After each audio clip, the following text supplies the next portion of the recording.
Do the work, be boss. Usually I sign off with that little tidbit, but today I'm leading with it. You're here because you want to do your work on your own terms, but to do that, you have to do the work. That's why that comes first. You do the work, and then you can be boss. But if you are your own boss, either as a business owner or an artist or a freelancer, you know that doing the work either at the top of your organization or as the only person in it is a special kind of struggle. Which is why today I'm sharing with you some habits and tactics for assisting you in finding the motivation to do the work. Welcome back to 10 Minutes to Being Boss, a bite-sized show offering up tips, tools, and tactics for helping you do business. I'm Emily Thompson, and today we're talking about finding motivation, especially as a boss, especially if you work by yourself. But before we dive in, I do want to share more about our sponsor, Podia. Almost every boss I know has marketing and content creation on their to-do list, from creating a new digital download to help you grow your email list to finally launching that course that will help you scale your offerings, which is why it's time for you to scoot your little fingers over to Podia, an all-in-one digital storefront that makes it easy for you to sell digital downloads, courses, and memberships all in one place. Plus, with features like allowing you to put in images, audio, and video, or the fact that it looks really great on desktop, mobile, and everything in between, you don't have to sacrifice your creativity or style to make it all happen. Sign up now for a 14-day free trial with no credit card required and get 15% off for life by going to podia.com/bosses. Now, let's talk about motivation, because it doesn't matter where you are in business, where you are in your professional life, you will find yourself occasionally struggling with having the motivation to show up, do the work, and be boss. So I'm going to be sharing with you a couple of habits and tactics that you can adopt and letting you in on a little secret as to why motivation isn't really what you need. But we'll get to that piece last. To get us started, I want to talk about really the foundation of finding and having motivation in your daily work, and that is for you to know your why and set some goals. When you know your why, you create this essence of motivation that you can tap into whenever you'd like, to help you bring some purpose into the drudgery of the day-to-day, to help you start figuring out what your why is, or to help you set some sort of non-traditional motivational type goals. I actually have for you a worksheet called 4 Goal Setting Business Questions that you can find down in the description or in the show notes for this episode to assist you in navigating some important questions to help you identify your why and your goals that will make tapping into that motivation more easy. So if you ever find yourself in the day-to-day grind, needing some motivation to continue grinding, you can go back to this worksheet or remember these goals or your why to reignite the motivation as to why it is that you are here doing all of this in the first place. Next up, a lack of motivation often comes when it is replaced with too much overwhelm.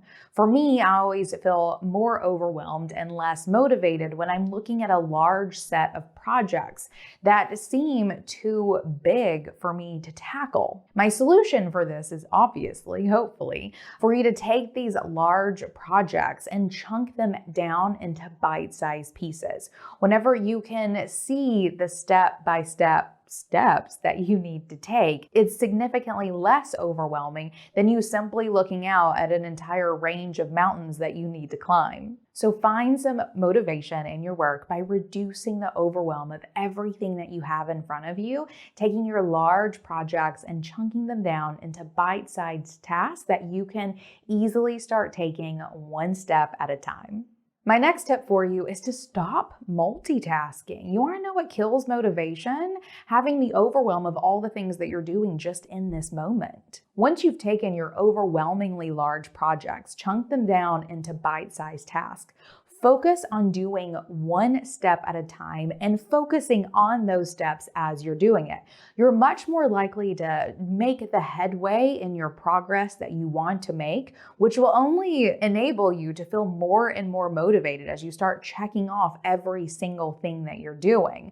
But you can't accomplish this if you are not focusing, if you are multitasking. Multitasking only lends to the already huge amount of overwhelm that you already feel as a business owner. So by disciplining yourself to stop multitasking, to focus on your work that you are doing and making the headway, will you naturally gain motivation to keep going. Speaking of keeping going, my next tip is for you to share your progress. If you lack sort of internal motivation, feed off the motivation of others. If you're sharing with the right people, they will be excited for you. They will lend you some energy that I encourage you to just kind of suck up for yourself, hold it within you as motivation, and just keep going.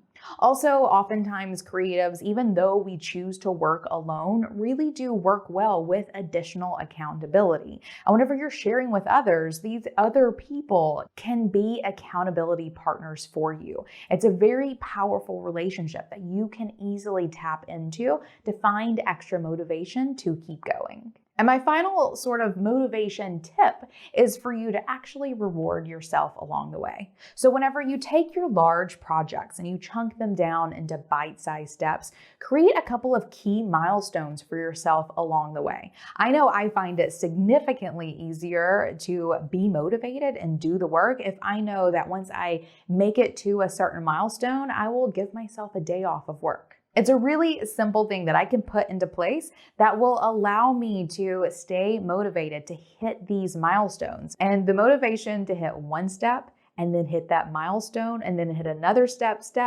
milestone. Before I know it, the project is done. And for me, motivation really does act as a snowball. Once I can get a little bit of motivation, it feeds into me getting more motivation, and more motivation until I am just busting it all out. I'm getting everything I need done, and I'm having a fun time doing it. Which actually leads me to the final thing that I want to say here, and that is that you don't actually need motivation to do the work. More than motivation, you need discipline and a dedication to your craft. If I'm being quite honest with you, I am motivated probably only 20% of the time. I don't need to be motivated because I'm here doing the work with or without motivation. Sure, I have this underlying sort of low simmer of motivation that comes from me knowing my why and having my goals in mind and knowing that my work will help me reach my goals. But overall, it's just a low sort of simmer in there, and I don't need any additional motivation to come and do the work that I need to do. I show up whether I'm motivated or not. I stay focused whether I am motivated or not. I take the steps that I need to take. I hit my milestones. I complete my projects whether I'm motivated or not. Granted, this has come from being an entrepreneur, from being a small business owner for well over a decade. But as someone who's been in it as long as I have, you don't need motivation. You need to be dedicated to doing what it is that you are here to do. And you need to be disciplined to show up and do it, whether you really feel like it or not. I know that doesn't sound super dreamy, but that's also another mindset shift that we all need to make. Sure, you are building a dream job, but it's also still a job. We oftentimes think that these dream jobs have to be dreamy all the time. We're going to show up with immense amount of motivation all the time because we're living the dream. But in reality, it's still work. And I do think that it's kind of detrimental to our cause to expect motivation to accomplish anything. Sometimes you just gotta show up, do the work, and then you can be boss. So with that, I hope I've given you some tactics and habits to assist you in finding motivation if and when you need it, because sometimes you do need it to do the work. But I also hope that you understand that motivation is not the most important thing for you to have. It's discipline and dedication. And with that, go out and do what it is that you need to do. Whether it's with discipline, dedication, or with motivation, do your work, and then you can be boss. Well, now I put myself in a weird position where I need to say, do the work, be boss to sign off, don't I? Well, until next time, do the work, be boss.